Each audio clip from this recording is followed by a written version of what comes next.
Hey all, welcome. Thank you for joining us today. Appreciate you all being here. This is a webinar and briefing to talk about the Farmer to Farmer Education Act. I'm Erin Foster West. I'm with the National Young Farmers Coalition. I'm on our policy team, and we have been working very closely with the American Farmland Trust on this idea to support farmer to farmer conservation education. So for this briefing, we're going to be talking about the bill and talking a little bit about farmer to farmer education, what that looks like, how it's been used, and how it's really supported farmers in adopting conservation and running their own operations. So I'm just going to do a quick walkthrough of the agenda to let you all know what we're going to be doing today, and then I will pass it along so we can get into the meat of the conversation. So I think we have a slide if you want to put that up for the agenda real quick. I can see it on my screen, Erin. Oh, okay, great. I cannot see it, but that's okay. I'll walk you all through the agenda just to give you an idea of what the conversation is going to be like today. So first, we're going to have an overview of the bill. Samantha Levy is going to give you an overview of what's in the bill, just so you have the context of the Farmer to Farmer Education Act and what that is. Then we have Alyssa White from American Farmland Trust is going to talk about some of the research that she has done around farmer to farmer education. And then we have a really great panel. I'm excited about this. It's going to be moderated by Adam Reimer. We have farmers, administrators, and educators who have used farmer to farmer conservation education, and they're going to talk about how they see that playing out in the field and how it's impacted their farming journeys. We also are going to be joined by Senator Lujan today, who's been a lead on the bill and one of the sponsors that introduced the bill back in the summer, and he's going to share his thoughts on farmer to farmer education. We will have time at the end for questions, so please share your questions. You can put that in the chat. We'll be keeping an eye on that throughout and trying to answer the questions as we go through, and we'll have time at the end to make sure that we get to your questions. So thanks again for joining. Appreciate you all being here, and I'm going to turn it over to Samantha, the Conservation and Climate Policy Manager at American Farmland Trust, to go over what's in the bill. Thank you so much, Erin. And you can go to the next slide, Tim, please. So I'm going to jump right in also so that we can get to the panel. So I'm going to start off just by sharing a little bit about the why behind this bill, and then the nuts and bolts of the bill itself. So as we know, farmers face many barriers in adopting conservation practices, which can include cost of implementation, like purchasing new equipment or seed, risk of revenue or yield loss or perception of risk, their information gaps, lack of information on how to properly adopt a practice into a management system, and insecure land tenure, which can dampen the ability to invest in practices that may pay off more long term. But one critical and often unaddressed barrier is cultural. It's not what's been done in the community, or there's a lack of culturally appropriate information for the farmer on how they can adopt something into their system. Next slide, please. Now, the Farm Bill supports really critical programs that help to overcome some of these barriers with financial and technical assistance, but these programs can leave gaps and they don't address all of the barriers to conservation practice adoption. And they don't always provide applicable information or support that meets the needs of a particular operation. Next slide, please. So we really see supporting and building up farmer to farmer connection and conservation education as the missing piece, really critical to building up local leadership and building on innovation at the local level, inspiring people to try new things, and providing the ongoing, practical, experience-based support that helps farmers successfully incorporate new practices into their management systems long term. And this kind of transformative information exchange happens naturally all the time, formally in networks or at field days, but generally not in a sustained way. And it can be really hard for farmers to tap into or find these networks or opportunities, particularly without funding to support them. Next slide, please. Senator Lujan and Moran's bill aims to change all that. Senate Bill 2614, the Bipartisan Farmer-to-Farmer Education Act, was introduced in July, and it would add authority to Section 1242 of the Conservation Technical Assistance Statute and enable NRCS to enter cooperative agreements that support farmer-to-farmer networks and education, mentor-mentee relationships, and it requires no new funding. There's no new funding attached to this bill. Next slide, please. And Emily should also be putting the link to that bill in the chat so you can find it. So who would be eligible to enter into these agreements? States, tribes or tribal organizations, municipalities, conservation districts and their associations, nonprofits, and farmer-to-farmer networks and institutes of higher education. Next slide. And the responsibilities of these agreement holders would be 2 or more of the activities that you see on the screen. Referring farmers to existing networks, maintaining a list of existing networks and events, facilitating mentor and mentee matchmaking, coordinating trainings and resources to build network leader skills, administering subawards, financial subawards to support events, pay farmers for their time in participating or mentoring other producers, and providing assistance in the native language of the communities that are served. So basically this is to build capacity for existing networks and fill gaps where there aren't networks already. Next slide, please. Prioritization in this bill would be given to those that work in high poverty areas and those working with historically underserved farmers, ranchers, and forest owners, including beginning, veteran, socially disadvantaged, and limited resource folks. Next slide.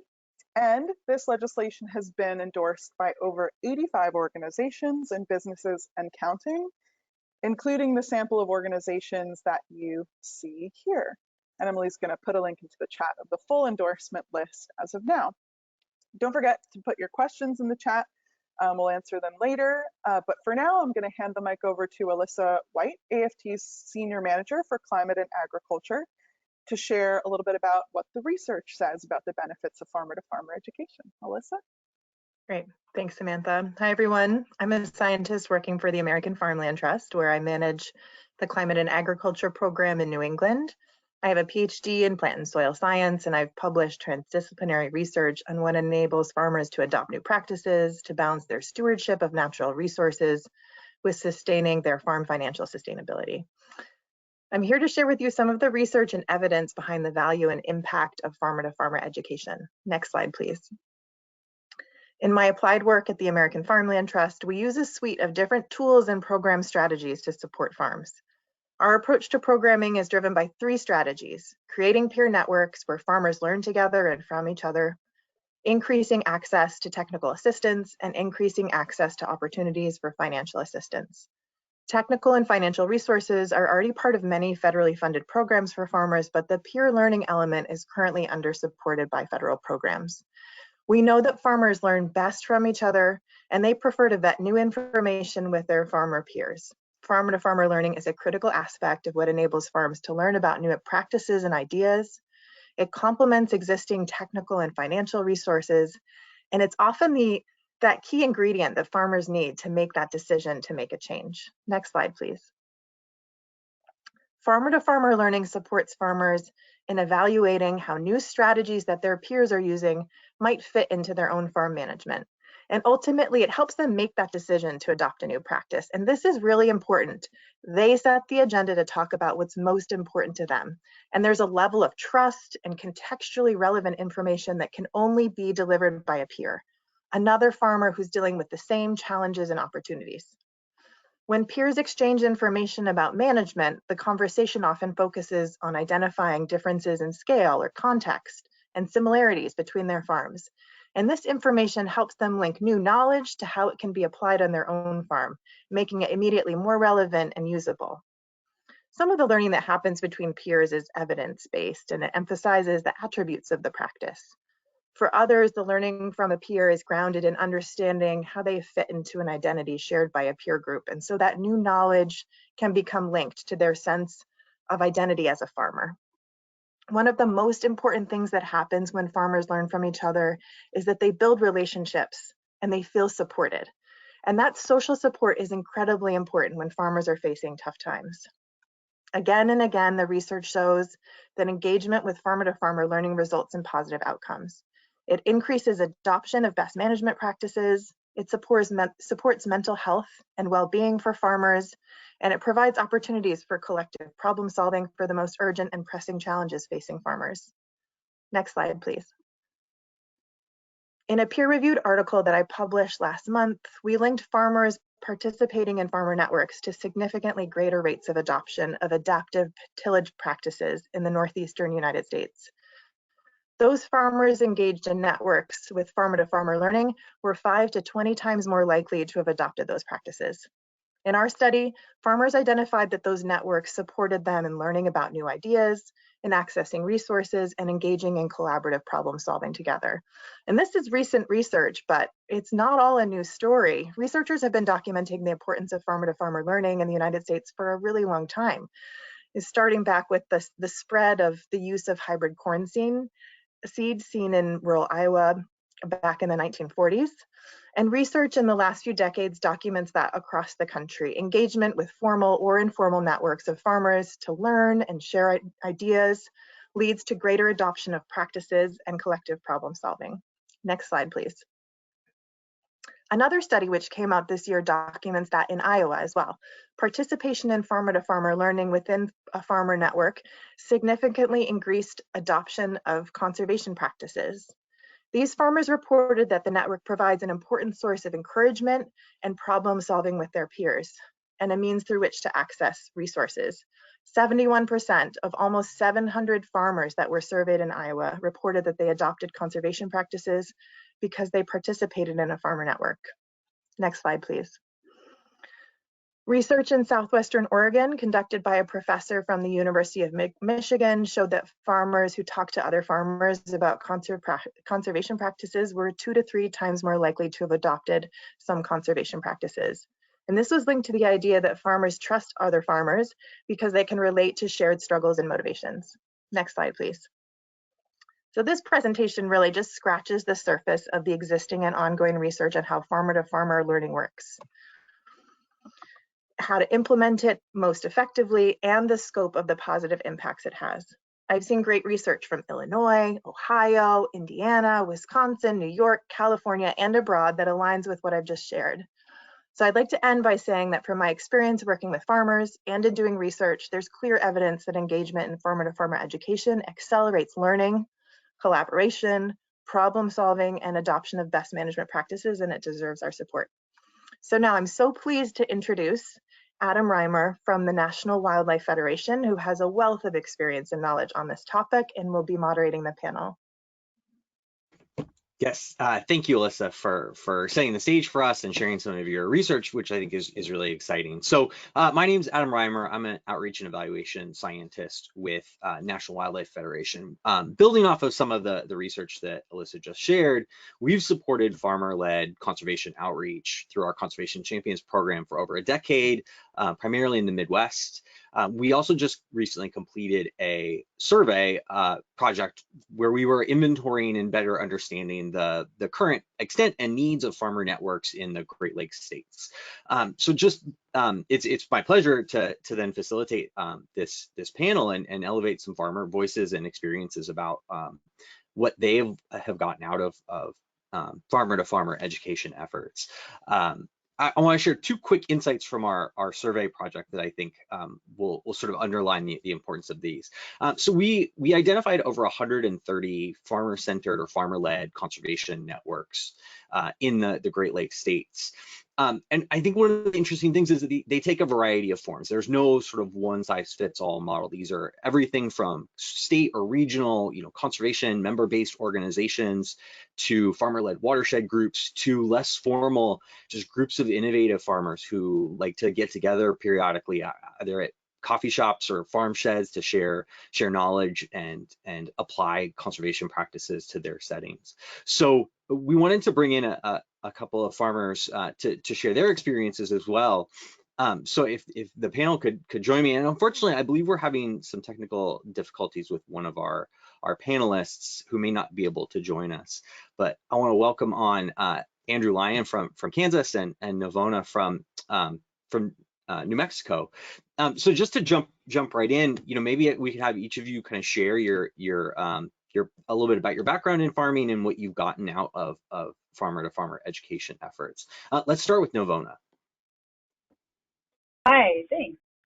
So my background in farming started before I was born. My family is a multi-generational farming family in northern New Mexico, and I grew up with a cattle and alfalfa operation in Tucumcari, New Mexico, and that was brought to a halt due to some climatic changes. We had a major drought and had to sell off all of the cows, but we were able to keep the farm.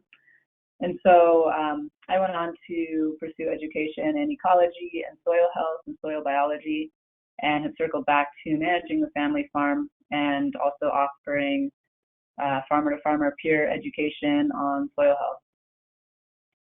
And I found that peer-to-peer education has been crucial in my journey as a farmer. Regenerative grazing in particular is something that is incredibly important in the arid Southwest. And as I experienced in my own lived story and my family story with farming, I think that if we had more access to peer-to-peer support and education in adopting regenerative grazing practices, that we might have been able to keep our operation going. And that would have been a really pivotal and life-changing opportunity. Now I see a lot of farmers needing support in soil health practices. In the Southwest, we're pretty spread out, so even people in the same county are not always interacting. We have fairly large land bases, and I see a lot of space for impact in sharing practices like spreading compost on soil, regenerative grazing, that sort of thing. My own personal experiences have also involved working abroad in peer-to-peer education, and that's been incredibly important for me. I shared mushroom cultivation knowledge in Jamaica and received a whole lot of knowledge back about crop rotation and agroforestry. And for me, that highlights the value of the sort of bidirectional nature of peer-to-peer education and how we can, just so much more is gained than just the, one unit of education, but actually a lot of networking and sharing and knowledge growth and innovation together. Great, thanks. And then Andrew, why don't you tell us a little bit about your background and your experience with peer-to-peer learning? Yeah, thanks, Adam. Again, my name is Andrew Lyon.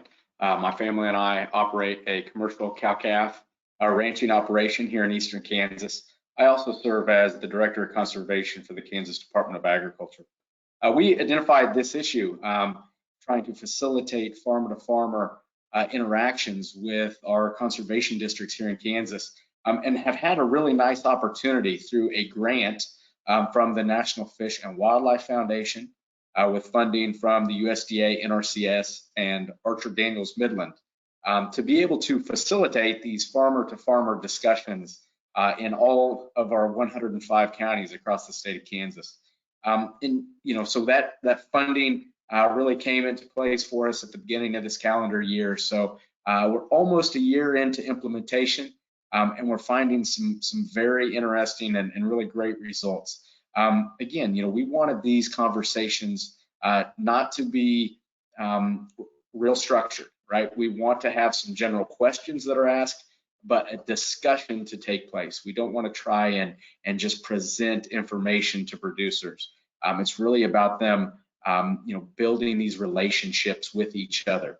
And one of the things that has been really important that we identified early, and the need for the grant funding, was that in small agricultural communities across Kansas and really across America, we had to have these conversations take place in what is essentially the public square. And in those communities, oftentimes those types of situations are found at coffee shops, at restaurants, cafes, even at the bar.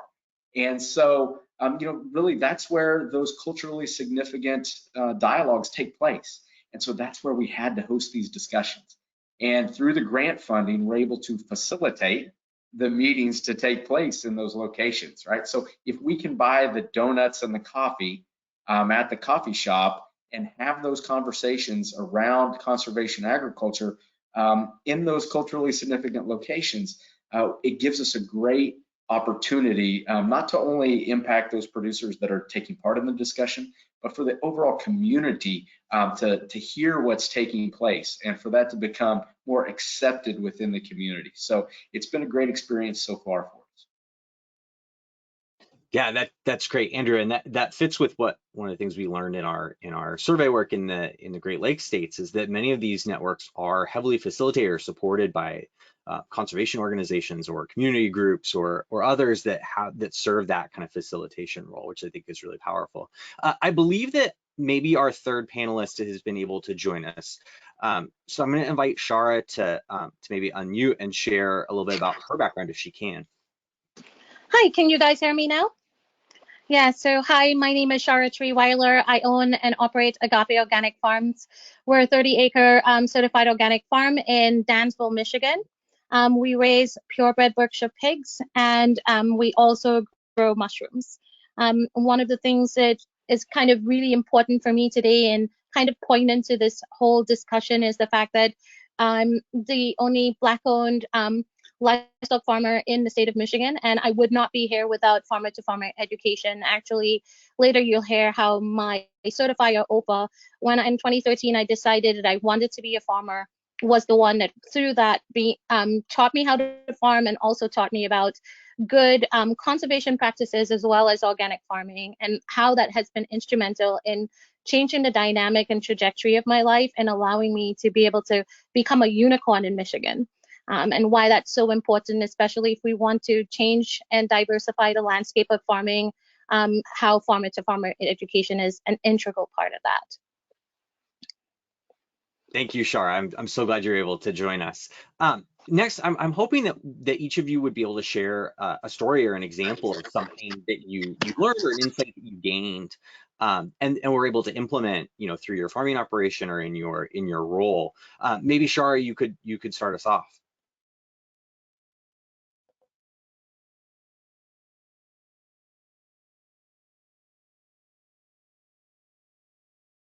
All right. Do you mind sharing the question again, because I didn't hear you? Sure. Shar, could you share an example of an insight you learned or a practice you were able to implement on your farm as a result of farmer-to-farmer education? I think one of the biggest things is, like I said, when I was starting out farming, Eric Pulowski out of OFA was the one who kind of introduced me to farmers that were doing what I was doing and were doing it well, good organic farmers. And one of the things that I learned about was rotational grazing, especially with pigs, and how that helps with parasite management, as well as improving soil health and improving ground cover, and how that impacts the water table and reduces the waste and the negative impact of swine farming by doing rotational grazing. And so had I not learned that from a farmer that had been doing it for like 35 years and seen it in practice, I wouldn't be able to implement it in the same way on my farm. And I think that's one of the things that's so important, because we're always talking about diversifying farming, but one of the things that makes a huge difference is having a network and being able to see it.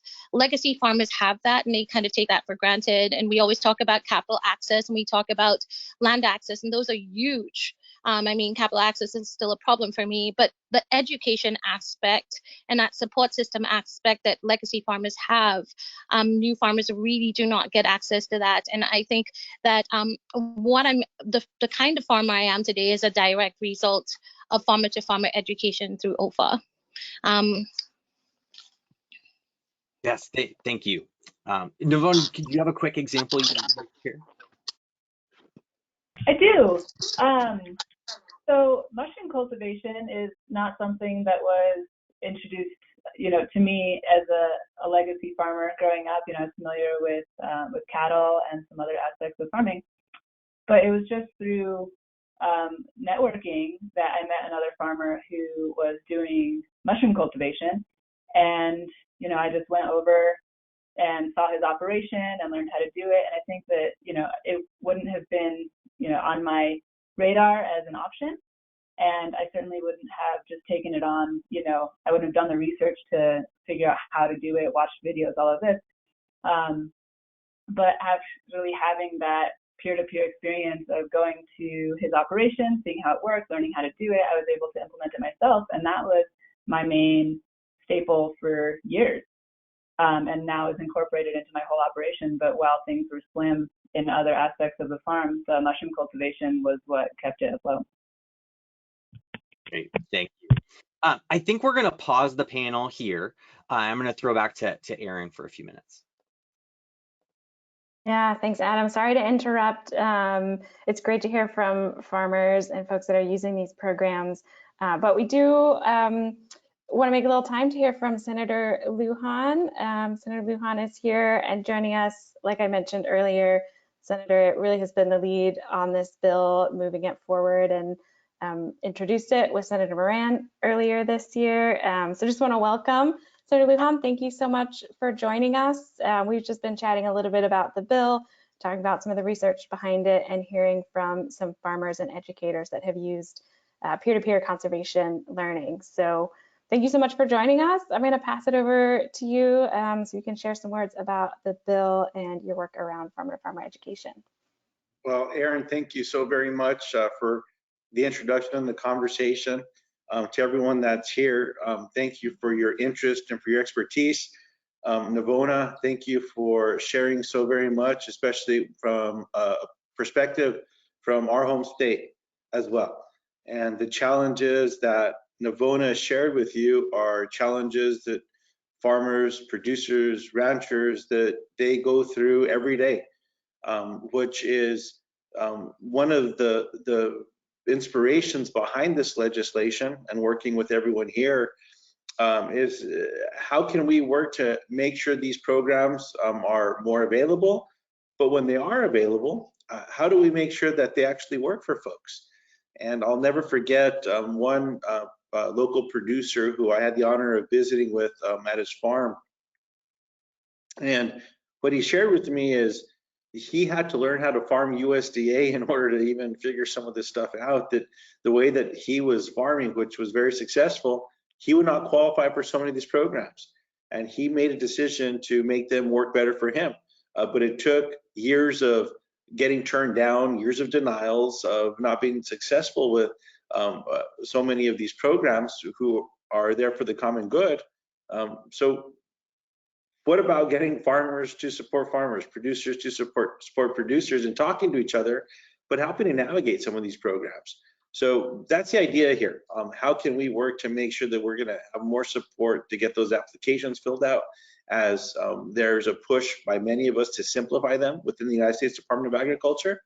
But when we sit down with farmers and producers and others that have done well, and they're willing to share their expertise, especially when we know that there is a shortage of team members in so many of these programs across the state and across the country, why not lean in on those that have the knowledge and expertise to be able to fill that gap and help create more opportunities, more sustainability with other producers as well. So as we know, farmer to farmer learning happens both formally at demonstration sites, kitchen tables.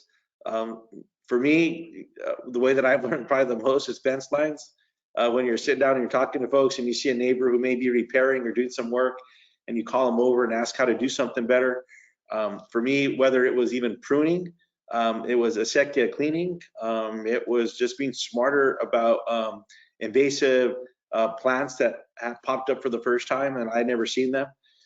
Or some plum trees that were having a hard time, and a neighbor's fruit trees are always exemplary. How can I do better? Now, how do we turn that into larger producers, larger farmers, larger operations, USDA programs, making them work for everyone as well. And so that's why I was so proud to be able to work on these initiatives with everyone to help build the farmer-to-farmer networks, formalize them, provide support so that there's USDA funding that can go to these as well, and make it work. We know that some of these specific programs have an opportunity to grow, or for this one to be created with the bipartisan support in the Farm Bill as well. And so I want to thank Jerry Moran for his work and his partnership, a colleague out of Kansas as well. And so whether it's New Mexico in this case or Kansas, we know that it can work everywhere. It can work every day to make a positive difference. And so to everyone, again, participating today, to all the leadership, just thank you for what you're doing, for caring, for teaching us, for speaking up, for using your voices, sharing your experiences as well. That's where good policy comes from. And that's where I was proud to learn from in order to move policy to a place where it's being considered. And I hope that will be included in whatever the final version of the Farm Bill will be.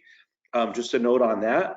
Well, there's a lot of debate this week about concerns that we all share of a potential government shutdown. What that means is it would there'd be a cease of government services because there'd be no agreement by the legislative branch of government on how to fund the federal government. This is a catastrophe. It should not be happening. Everyday families are going to feel the pain of this. It's going to wreck the U.S. economy. It can wreck the global economy. Services that we all depend on, they're going to all be put on hold. All because a few folks are trying to make a fuss with Speaker McCarthy right now. And for Kevin McCarthy, who's the Speaker of the House, it's folks of his party, some of the most conservative members of the Republican Party, where there's disagreements even within the Republican conference right now on how to do this. I'm happy to share with you that the Senate did take action last night to put forth the procedure so that we can have our own short-term funding package to prevent a government shutdown. I'm hopeful that it will be passed and sent over to the House as soon as possible so that the House can consider it, because that, at the very least, would be a stopgap to buy everyone a little bit more time to be able to come to agreement. With that being said, the Farm Bill is also set to expire, although we know programs are strong enough to carry forward into the month of October as well. And Chair Stabnow and Ranking Member Bozeman are both pushing to see how we can get this done in the Senate. And again, it's going to come down to a back and forth with the House. So keep us in your thoughts and your prayers. Share your advice, share your ideas.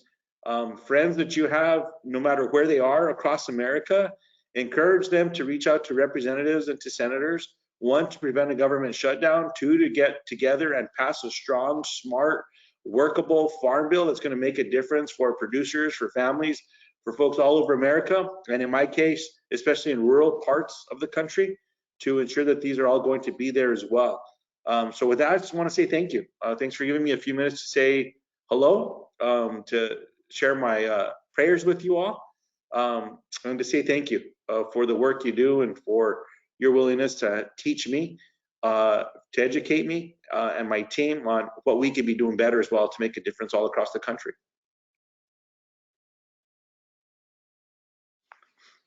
Thanks so much, Senator. We appreciate your partnership on this, and we appreciate Senator Moran's partnership on this, and appreciate you joining. I know it's a busy week. There's a lot going on right now, so thanks for keeping us up to date on what's happening and sharing your experiences around that along the fence line education. That's exactly what this is trying to replicate.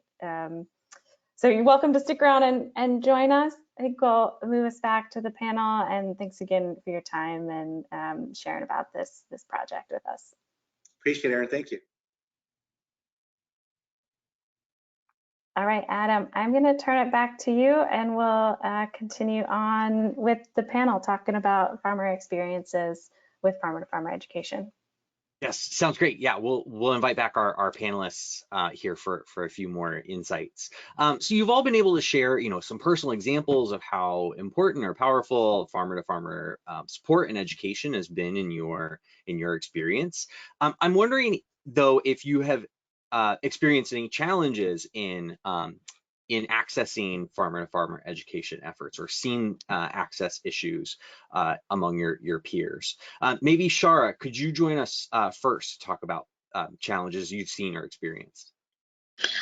I think one of the things that I will start saying is that I do know I'm coming from a privileged situation because as an organic farmer, I've always had the Ohio Ecological Food and Farm Association. I know I've been calling them OFA, so you're probably wondering, they're my certifier as a support system.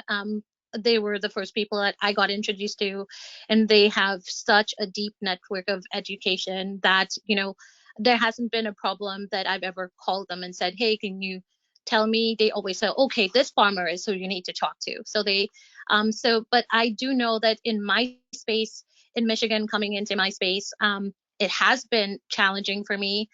Thankfully, I was able through OFA to make some connections in Michigan, but I think if I didn't have that support system, it would have been extremely challenging for me. I also am part of a global commercial mushroom growers group, and we share a lot of science and information together. So again, I have that. But those are networks that I've actively sought out because I saw the benefit in farmer-to-farmer education.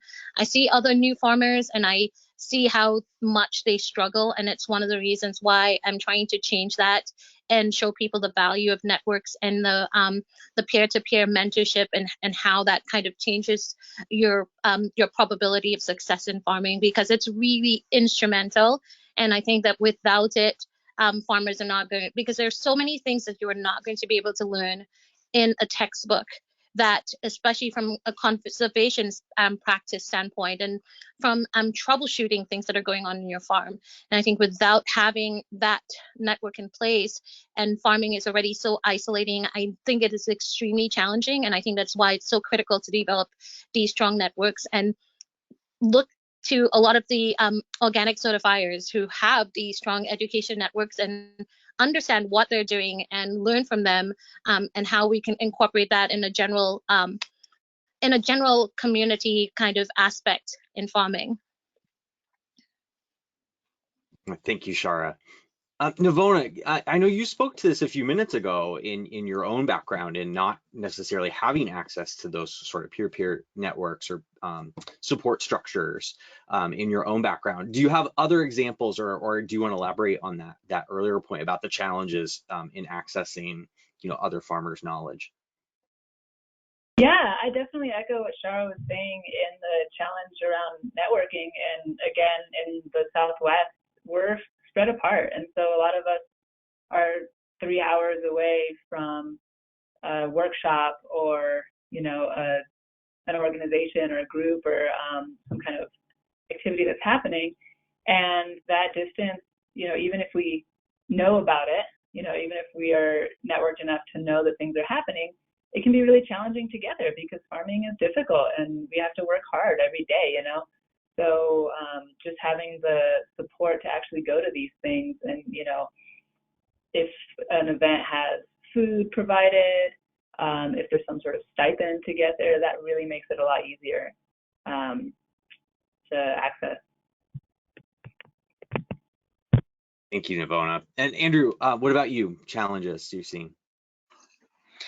Yeah, really our greatest challenge, Adam, has been the evolution of farmer-to-farmer interactions over time. In the early days of the soil health movement, when those innovators and early adopters were the target audience, we designed our strategies to reach them in ways that they could access that information, right? So a few things we learned: that those producers didn't mind traveling great distances to access this information. And so we were able to set up regional conferences that really became a mecca for these producers to go to learn. Also, these producers really were able to look at practices being implemented by other producers in different locations, and really take away the principles behind those practices and then be able to implement those principles on their own operations.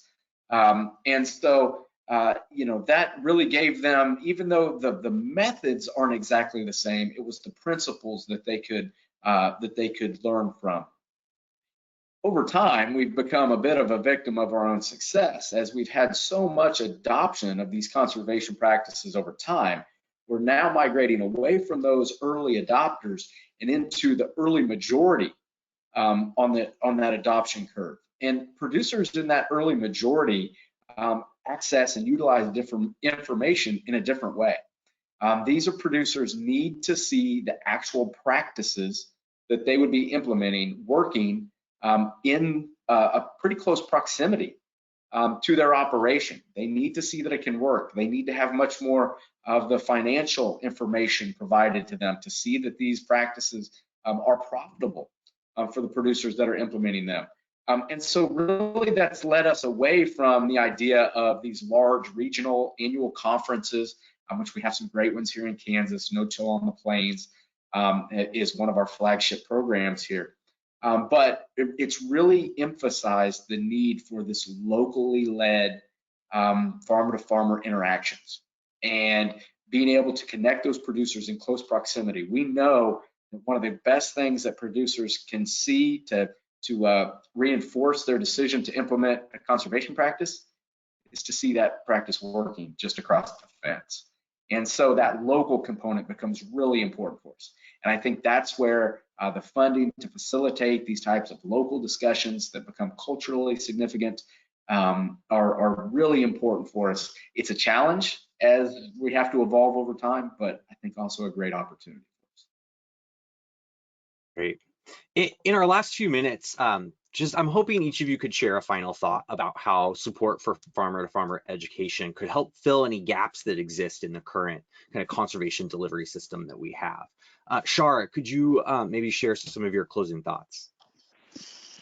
I think one of the things that I think is extremely critical for people to think about is the fact that the current situation, so through conservation practices and on all of those really good practices in managing the land and stewardship and animals and things like that are usually handed down from generation to generation. And so we're saying we want to have increased participation for minority farmers. We want to change the landscape of farming. We want to invite younger farmers in. But if you are wanting to do that, but you do not provide a system for them to be able to be successful, you're not going to be able to implement that successfully. And that's where farmer-to-farmer education comes in. It steps in for the gap that exists between what the success of a legacy farmer and a new farmer or beginning farmer, and especially a minority farmer that doesn't have access to a support network. It's building those artificial networks that kind of that lead to the success of those farmers and giving them an opportunity to be able to go out there and do things. And it's important for our environment. It's important for the social structure of farming. And in so many ways, I think that we're not going to make movements forward, the movements that we're saying, no matter how much money we put into it, unless we make those changes and we have those critical opportunities for farmer-to-farmer education and that peer-to-peer support and artificial communities of support. Thank you. Navona, you want to share some final thoughts? Yeah, I just want to really emphasize the cultural component. That's one of the things that really speaks to me about this bill, because a lot of the outreach, through NRCS or USDA isn't necessarily coming from folks who are tapped into what's happening culturally. For example, in New Mexico, we have a lot of Spanish-speaking farmers, and locally we've started to implement bilingual education and had huge success. We've had a lot of people come out for soil health classes in Spanish. And in order to do that, we have to have farmers who speak Spanish, and can engage in the culturally relevant things like the types of crops that are being used, the timing, there's all these cultural elements like tribal feast days, Hispanic holidays that are when we plant, that kind of thing. And all of that can really be held in a farmer-to-farmer peer network. Navona, and I see parallels there too with what Andrew was talking about, right? In that sort of locally based, locally driven, both to make sure that conservation systems as they're implemented fit the soils and the climate, but also that they fit the social structure and culture of an area. Andrew, do you want to share a final thought? Yeah, and I would just echo my fellow panelists. I think with all of the financial assistance that's available, with increasing technical assistance, try and help producers improve these practices.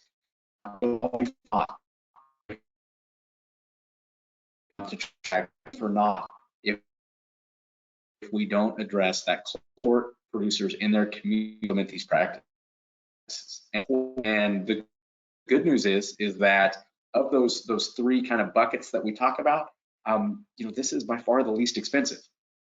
At the same time, if we don't address it in a really thoughtful and systemic way, the rest of the funding is not going to achieve the objectives that we would like it to. We will not make the progress that we would like to unless we address this cultural component. And again, I think this bill can help us do that. So I really appreciate everybody's work. Thank you.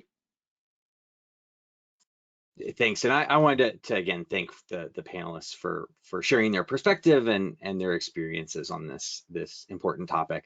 We do have a handful of questions from the audience so far. So I think one of this sort of builds on Andrew, what you were just talking about in this sort of technical assistance realm.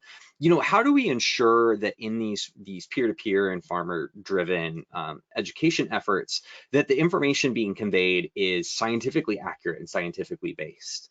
And that's any of our panelists can offer a perspective on that. Well, I have a perspective on that I'd love to share. I think that one of the really robust parts of peer-to-peer learning is that it's coming through experience and lived experience, and practices that are actually useful are the practices that are adopted, right? So like if I'm going to learn from a fellow farmer, I want to go see it actually working on their farm. And so that has its own check and balance built in around efficaciousness of a practice, right? And then seeing something working over time, having multiple farmers in like a collaborative peer learning network, trying a conservation practice or a management practice gives it validity and usually does line up with the science. What I have found is that usually practices that are introduced from other places or from institutions that don't have the local knowledge are not necessarily as science-based because they're not engaging with the local climate and ecology.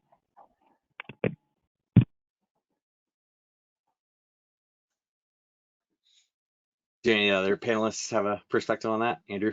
Yeah, and I might just add that I think this is one of the reasons why it's critical that we be able to, through cooperative agreements, be able to use some of this federal funding for these type of efforts, because that will help ensure the tie between groups of producers who are supporting each other and USDA.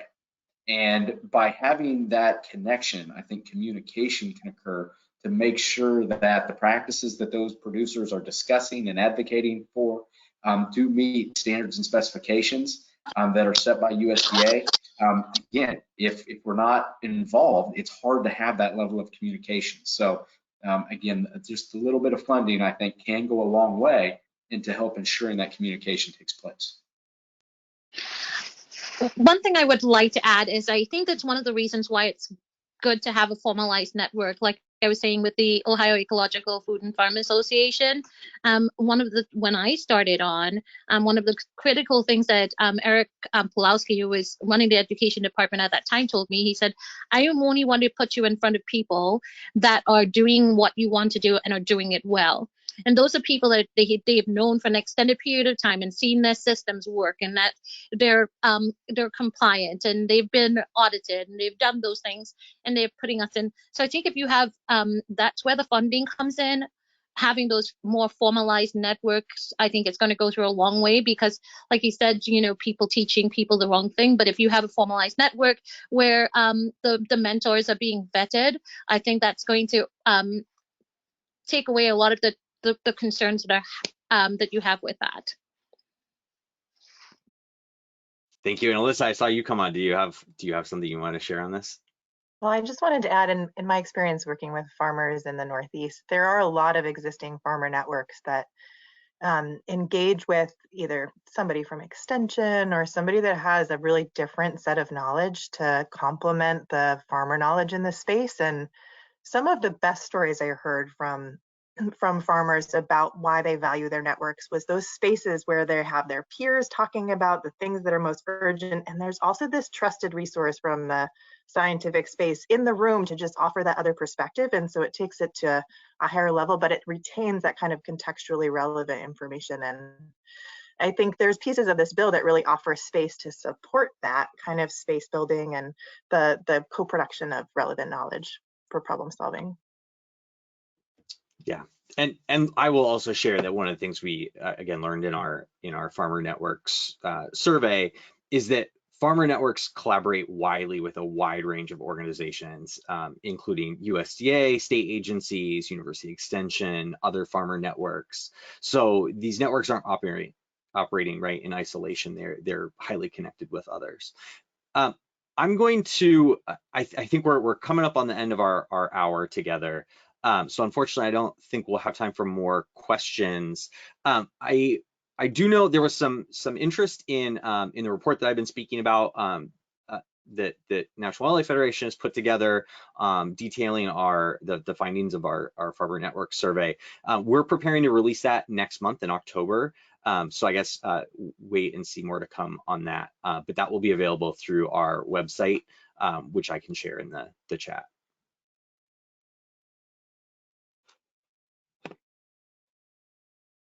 Great. Thank you so much. I just want to take a moment to thank Adam for moderating the panel. Thank you, Navona, and Andrew, Shara, Alyssa for presenting and speaking. Really appreciate all you taking the time to share your knowledge and your experiences with us today. Really so grateful. I also want to thank the team at AFT for lending some support on the back end, with the tech on all this webinar.